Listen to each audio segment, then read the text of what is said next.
He's laughing. And God said to him, as for me, this is my covenant with you. Now, when God is telling him this is going to happen, he's laughing so hard. He is laughing at God. You know how hard you have to laugh? Listen, I don't laugh hard in my life, but to fall down laughing, that's like something that had to be like the most funniest thing in the world. Now, that don't sound like a guy that walking with God. Because Jesus told me, Courtney, I'm going to make you have more descendants than this. Or Courtney, I'm going to make sure this happen. I'm going to bring this happen. This miracle is going to happen. I think laughing would be the last thing I would do. Now, I can see a person being a little timid. I can say, well, Jesus, man, you're going to bring back 20 people from the graveyard to walk that they dead, though. Yeah, I'm just going to walk down there and put them all up. Their bones going to come together. They're going to get the meat going to knit back together, the tissues, everything. And then all you get after that happens, then I want you to pray and call for the four winds of the earth to come in and put life into them. And I'm like, whoa. That's I can see being a little timid going to the I'm going, but I can see being a little timid going to the graveyard. That's wild. I mean, I can see people that's just dead in the morgue or died 2 hours ago, a minute ago. But I can see but people that's in the grave for 2 or 3 days, but we talking about people that's been dead, decayed. That's a little interesting. Why? Because I never seen that completely been done. So I can be a little bit timid about that. But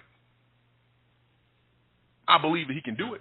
So therefore, I'm still going for it. But I can see myself, if anything, being a little timid if it's something just that great.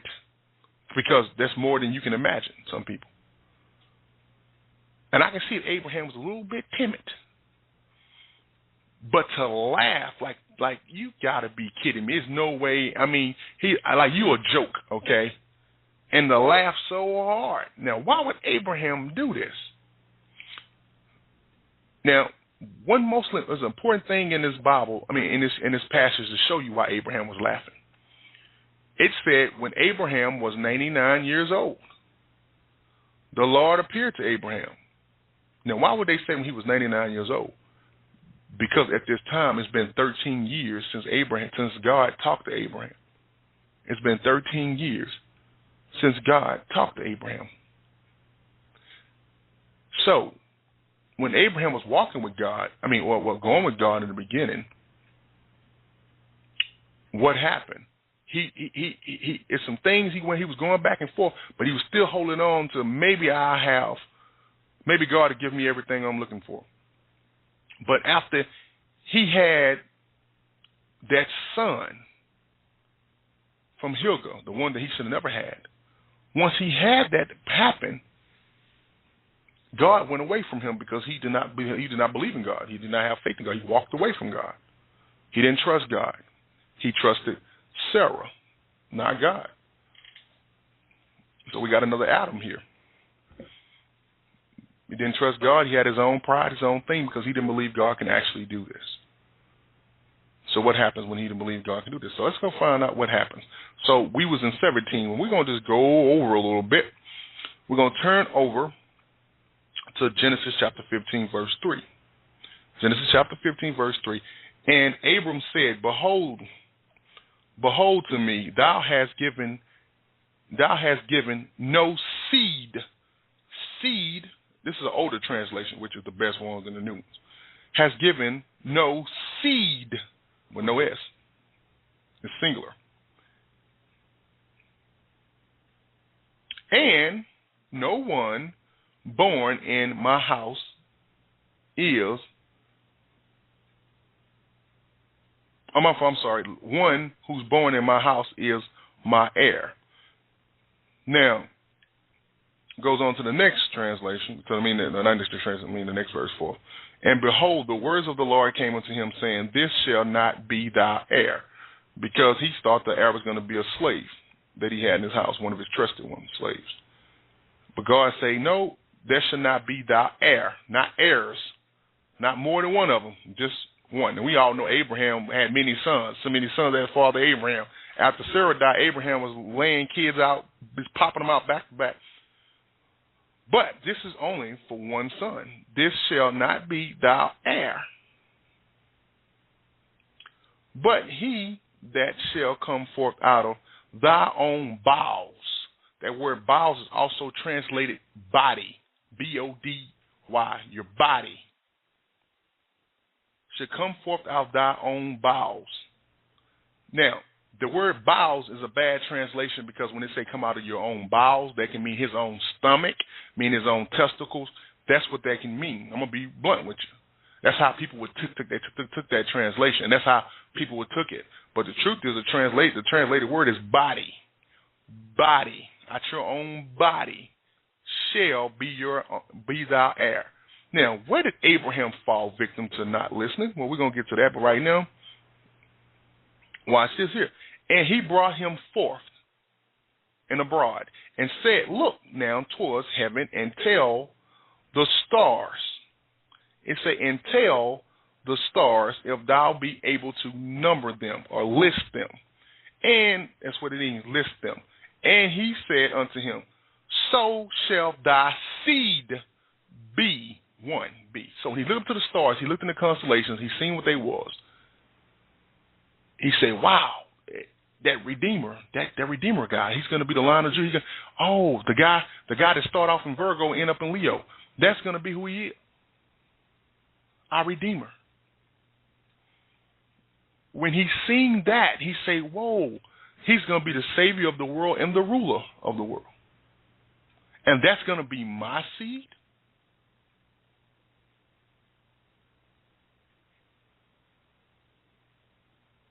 Okay, then God told him that. Now watch what it say after that. And he believed in the Lord, or he believed in Jesus. And it was counted to him as righteousness. It say counted or credited to him as righteousness.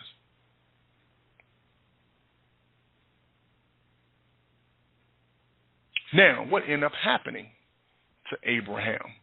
Now, God told Abraham this. It's going to come out of your body. Remember that word body. And so what did Abraham think? Abraham thinking, well, he's still having doubts in God. So they go to the 16th chapter, Genesis 16. Now Sarah, Abraham's wife bore him no children. She had an Egyptian slave girl whose name was Hagar.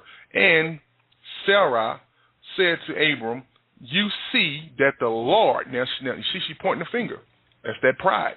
She pointing the finger. You see that the Lord, or Jehovah, or I am, or Sovereign Lord, or Yahweh, if I'm saying it right, or whatever you want to call him. She's blaming him. You see that the Lord has prevented me from bearing children. So she blamed God. So she's going, what's she going to do now? She's going to the devil. Then she's going to go to the devil tactics. See, people in the world, and Abraham, them custom, what people used to do in her customs, when they couldn't have kids, the woman that couldn't have a kid, what she would do is, be honest with you, most of these men had more than one wife. So normally they could just take another wife and have one that had kids. But what happened was when they didn't have that situation happen, or the man didn't want another wife, he just wanted kids, they would take somebody who would be a surrogate. Their surrogate, they didn't have DNA and they, the stuff we have now, you can use, these, what they call this stuff, vitro and all. They didn't have all this. They didn't have somebody that can carry the baby and never be touched. They had it the old-fashioned way. So what would happen is you would bring a woman in, you would sleep with her, make babies, and she would give birth on top of your wife's lap. So it looked like the baby came out your wife to make your wife feel better. And then it would be your kid and you would take this child. That's the way the world did things, not the way God did things. See, Jesus can do anything.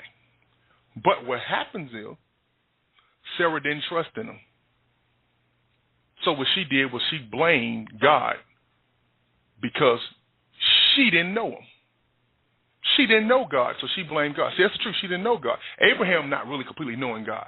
That's why he's laughing when God telling him. That's why he's on the borderline. At this point, he's not laughing at God. Remember, at this point, he's walking with God to a certain degree.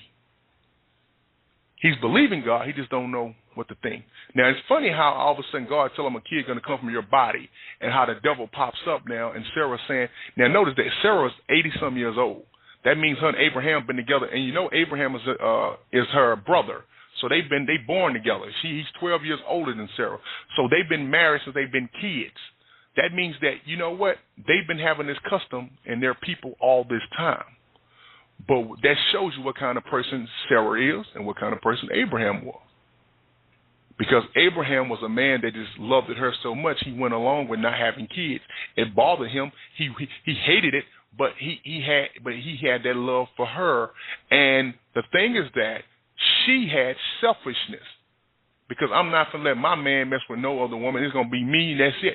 Think about it. Why would a woman wait 80 years to the point where even she said, I'm too old to have a kid. See, I know that it's not going to happen. She waited that long, and in all that time, she would not be unselfish and say, well, I will let Abraham do this. No, but when God comes into their life, the one who can change things, see, when God comes in there, all of a sudden now the devil go con her and believing that, you know what, maybe you should give Abraham a child this way. And that's what happens all the time. See, it be things in your life your wife will never do. It's things in your life your wife will never do. I've heard stories from men tell me things that, you know what, their wife wouldn't even do. My wife would never do that. My wife would never consider having a threesome with another woman. Never. But after I got born again and I didn't think about that no more, all of a sudden my wife started coming to me talking about this stuff. And I'm like, hey, I'm in the garden. See, but she was not talking about that when you was in the world. It was not going to happen. But it's funny, all of a sudden you in the God now. And you trying to change your life, and now she want to tempt you and bring you back into that. Now, but she didn't want to do it before. But it's funny how the devil has such a hold on these people. And I done heard guys say, you know what, I was into these other things in life, in the drugs and other things. My wife would never tolerate drugs or never tolerate pornography in the house. All of a sudden, I got born again. I left those things alone. I got deep into God. And also, my wife want to bring pornography back to me. My wife want to bring the drugs back. I'm like, I thought you didn't even smoke weed or do drugs. All of a sudden, you're bringing them to me now. But you didn't even do it. But now you're doing it. You want to bring me back into it. It's funny how the devil has such a hold on these people now. And it's the same thing Abraham is facing. That's why God says the enemy that you're going to have is in your own household. Your wife, your brother, your sister, these people, your kids, you're going to have your enemies going to be in your household. Now, God gave him a word right here. He gave him the word of life. He said, you're going to have that seed, Jesus. Now, all of a sudden, Sarah wanted to do this same approach here. Now, I don't want people to think that I'm being biased because the same thing happened to men can happen to women. It's the same thing here story women. It's no different. It's women that, you know what, they was into certain things, and then, you know what, the man didn't want to do it. All of a sudden now, the man willing to do whatever she want not to go to church. Like, I don't want to usually do that, but he's doing what she wants, so he don't have to be dragged to church. Or he ain't got to be dragging the God. Oh, it works that way. It works that way. And if you're a person that knowing you're doing that to another person, stop it. In the name of Jesus, you stop it. You stop it now. Because what you are doing is seriously hindering this person. You are being the devil advocate. That's what you're doing. You've been a devil soldier. You've been his advocate. He's jumping in there, and he's trying to invade and attack and do all kind of things. He's trying to invade intelligence from this man. So when this man trying to get into God to do such and such, he's trying to get the wisdom of God. He's trying to take it from him. He's trying to rob him by using you to come in and rob that man or rob that woman from their walk with Jesus through the path. He's using the wife or the husband or the children. This is why you have to seek Jesus with full-heartedly. You have to seek Jesus. I'm going to show you why you have to seek Jesus. We're going to find out. We got to seek Jesus and his righteousness and his word. You got to trust his word. His word, you got to treasure it. You got to sell yourself out, because if you don't sell yourself out for it, then you'll be deceived. Like Abraham right now, he's not completely sold out. So watch what happened with Sarah do. Let's find out what Sarah do. So Sarah say, remember, she blamed the Lord, pointing the finger. That's always with pride. They always point the finger. That's point the finger. That's pride. And she said this. She blamed God. Now you notice she blamed God. Abraham didn't say, well, that's wrong. No, he didn't say that. He said, you don't blame God. You know what God did all this for us. You know where God brought us from. We was in the land of the Chaldeans. We were second-class citizens. How can you say that about him? You was captured by the Pharaoh. He got you out of there with a plague on them people. How you going to say he would do such a thing after he saved us and gave us his word? Well, see, she don't believe. And Abraham ain't too much himself believe. Or is he caught in the flesh as well? Is he caught in the flesh as well? See, we got to ask ourselves these things. Now, notice Sarah going to tell Abraham this. And Sarah said to Abraham, you see. The word see is believe. Seeing is believing. If you see something, you believe it. Seeing is believing. She's trying to get Abraham to understand this. You see, you believe that the Lord has prevented me from bearing children. Believe it. Now, go into my servant girl. See, she's saying, listen, believe what I'm saying. Believe me over God. Believe me. What I am saying. Believe me. He's prevented me from bearing children. Now, God don't do nothing when it comes to God. Don't cause no one to be barren. God is life. That means all God can do is fertility, not infertility. All he can do is give you fertility. All he can do is hit a place and give it fertility. That's it, because he's life. That's all he can do. He don't bring on death. When you do the opposite of what, if you do the opposite of life, you die. That's the point. So when you rebel against God and go against the ways of life, you're going through the ways of death, so you're dying. That's the point. So she's trying to blame God for causing her to not have life or make life. But yet she don't want to come to him so she can get life. Remember, Jesus said the same thing to the Pharisees. You don't want to come to me to get life. It's the same thing. You want life, but you don't want to come to Jesus to get life and follow the ways of life. Well, so what she do? She blames God. And she tell Abraham, believe me. Believe this. So it's not hard at this point, because you know what? If whatever doubt Abraham had, you know what? The flesh like the flesh. Here's this Egyptian woman. Her name Hilda, and it sounds good to me. Maybe she looked good. She's also one of the pharaohs. Remember, he got her from Egypt. She's one of the pharaoh's serving girls. So you know for a fact she could have been an attractive woman. And here's Abraham, being a man.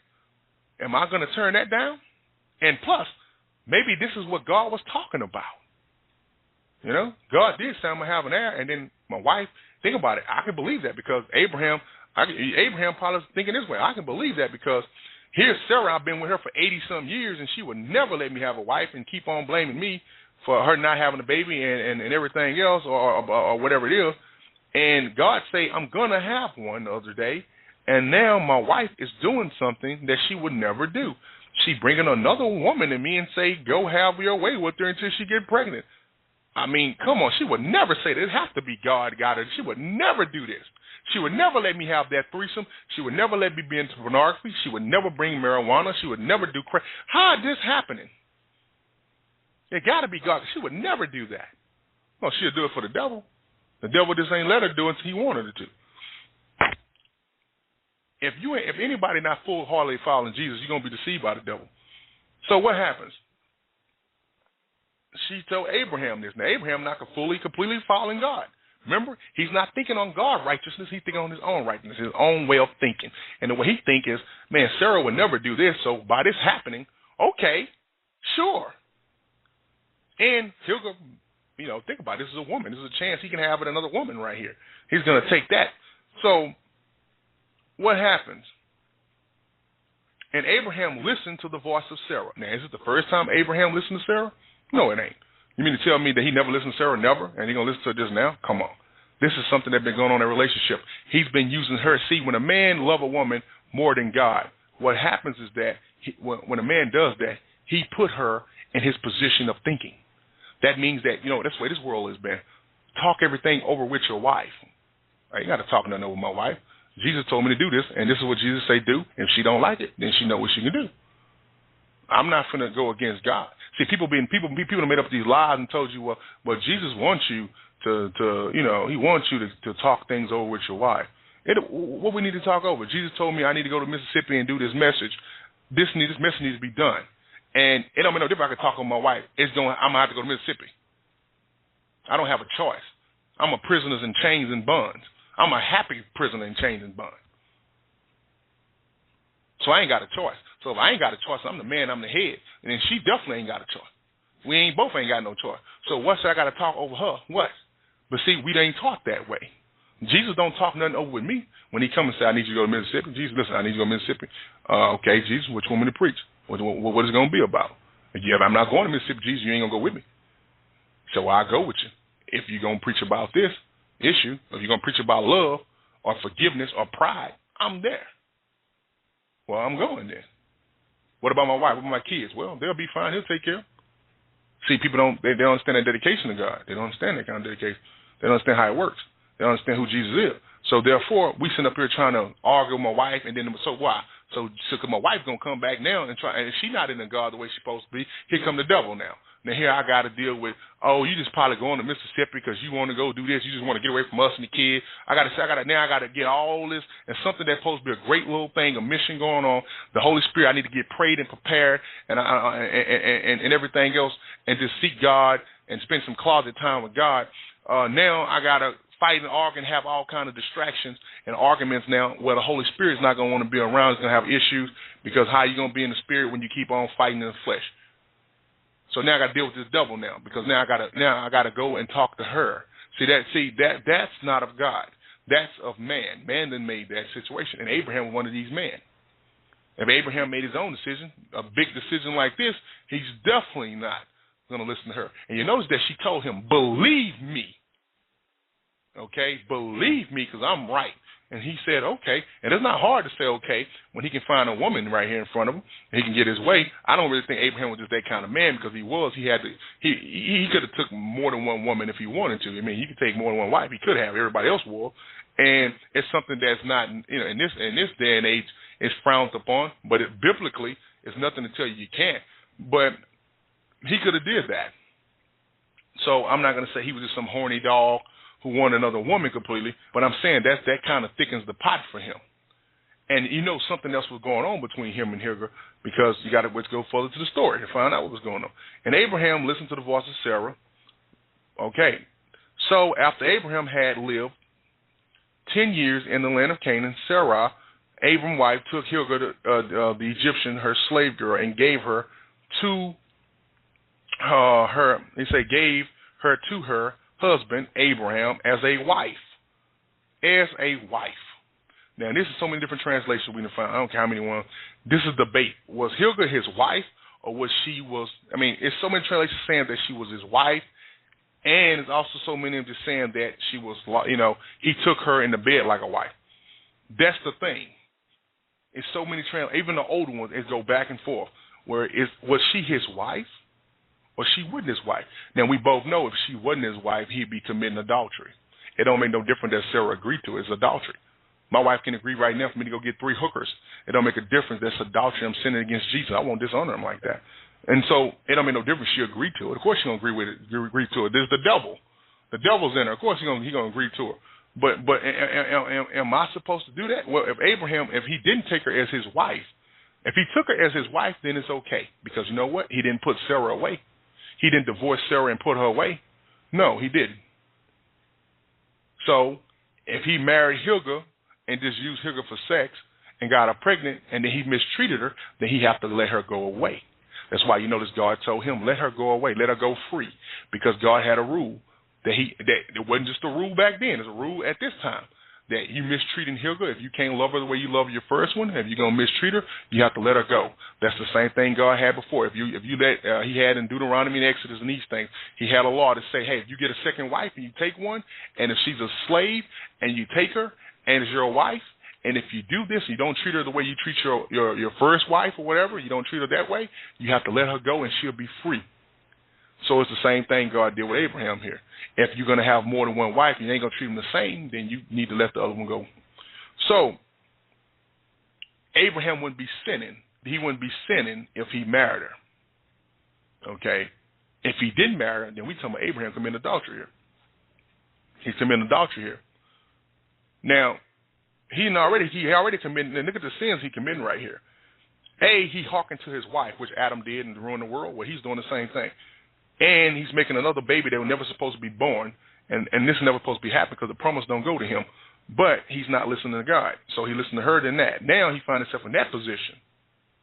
Then he's sleeping with this woman over and over. So, he ain't sleep with her one time and got her pregnant, over and over and over until she's pregnant. And then, so you notice that he's constantly sinning every day. He may be doing it like a lion. Lions do it up to like 20 times a day when they mate, so therefore they can make sure that they get the woman pregnant. I don't know how much he's doing this. So he's constantly sinning, living in sin.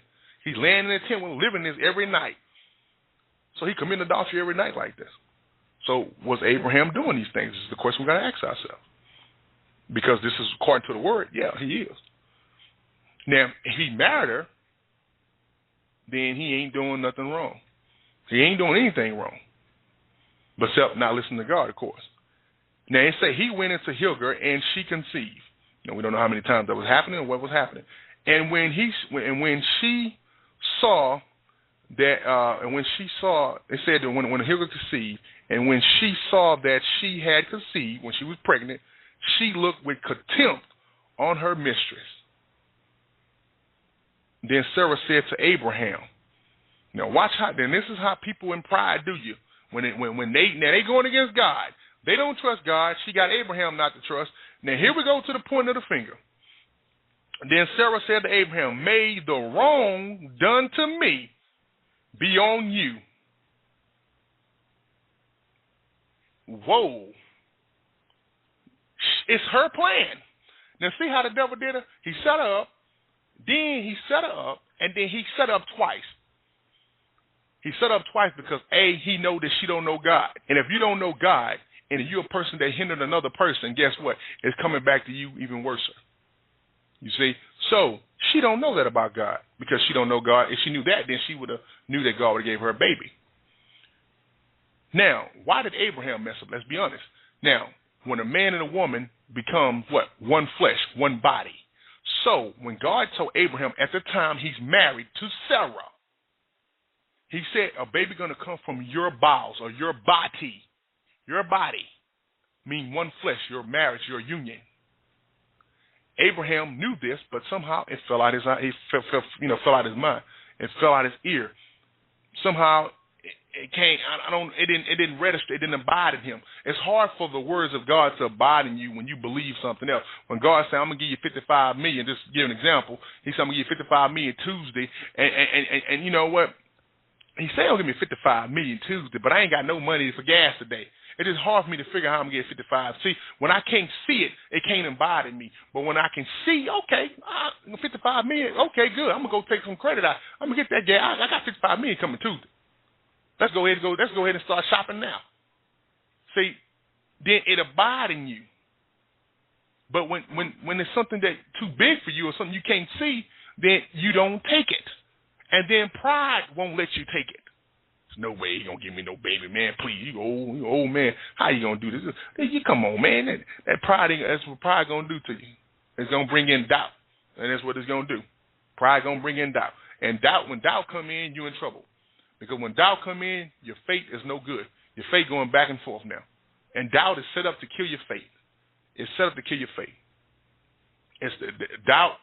Doubt is a partner to fear. Fear and doubt, they are designed to destroy the faith of a person. If you in fear, you can't have faith. If you in fear, if God say, walk in that line then, and them lines won't hurt you. You afraid, you won't never go in that line then. And if you go in that line then, and them lines come up on you like they're going to do something to you, like they really wanted to, and you panic and you ran, boom, you got 8. If you're in fear, faith can't work. And if you doubting God, it won't work. So Now, here's when they come pointing the finger now. We pointing the finger now. Then Sarah said to Abraham, may the wrong done to me be on you. I gave my servant girl to you. And made it seem like she gave him a gift. Made it seem like, listen, I gave her to you. How did everything go wrong on me? I made the plan. I gave her to you. How this happening to me? Now, why is she mad at Abraham? Because you know what? Abraham was making love and spending time with Hagar too much. Hagar is a slave. Abraham is a free man. And not just free man. Abraham is the man over this nation that God's building. He's a figurehead. He's someone special. He's rich. And he's spending all his time with this slave woman, sleeping with her night in and out, telling her what pretty things because he don't want to feel too guilty about it, telling her things about this. She's probably telling him, how you think the baby going to look? You think it's going to look like that? I think I'm so ugly, Abraham. Oh, you're not ugly. You're beautiful. You see, all that's going on. Let's be realistic. And when you know a man and a woman going to be sleeping together and now one of them ain't going to have emotional attachments, now, you going to tell me, now one of them going to have emotional attachments? And especially when it comes to a woman, she ain't going to have emotional attachments? She's sleeping in a good tent. She's sleeping in she eating the fine foods now. Abraham taking care of her and sleeping with her, giving her what she wants to make sure she's healthy, to make sure she's ready, fertile. You think, and this woman coming from an Egyptian situation, when you know how the Egyptians did it. She was just a number to be called when he wanted, and if he ain't wanted no more, he ain't called no more. Abraham calling her every night. Abraham treating her special because he's already a good person. Now Sarah got problems. See, she went against God. The devil tricked her that first time to trick Abraham. Now she got Abraham. So the devil got what he wanted. But then the devil know God is going to come back and punish Sarah for getting away. And now Sarah's being punished. And she's going to be punished every day until she repented out. Or until God, that's how it's going to happen. You're going to be punished every day until she repents out. Now, she said, I gave you my servant girl. She mad now. What you mad for? It's your plan. May the wrong done to me be unto you. I gave my slave girl to your embrace, and when she conceived, she looked on me with contempt. May the Lord judge between you and me. Now, you gonna sit there and let the devil use you to trick him, and then you're gonna say, let God judge between y'all when you went against him and you helped the devil go against Abram, and now it blew up in your face, and now you're gonna say, let God judge between you two? See, people be so much in pride, they don't know what they're saying. If God had to judge between you two, you'd be getting punished as well as Abraham, but you'll be punished. Same thing with Adam. Remember Adam and Eve, the same thing. Adam said, hey, God, it's your fault the world is ruined. It's your fault that man fell. It ain't me. It's your fault. He pointed the finger at God. It's your fault because it's that woman that you gave me. It's that woman. And then Eve say, no, don't put it on me. It's that devil. It's that snake that tricked me. He the one did it. It's all his fault. Don't blame me. Now, Adam pointed the finger at her. She pointed the finger at the devil. And the devil laughing. Because he don't care. The finger pointed at him. That's his job. His job is to be the accuser, to be the deceiver. So all he's saying when she blamed him is that, hey, I did a good job, right? I got you, and then I'm going to make God now punish both of y'all. Now both of y'all are going to get punished. Who cares? I'm already punished. I'm already damned. But I got y'all, though, huh? I'm laughing at you, and I'm laughing at him, and I'm laughing at God. Because God is angry, and he's going to take it out on y'all, and whatever he do to me, he already going to do to me anyway. I mean, at this point, what else he going to do to me? So he's laughing. I got what I wanted, and then God's going to punish both of y'all, and I'm out of here. Until I come back later into another opportune time to take advantage of it. Now, it's the same thing here. The devil that came in, he did this.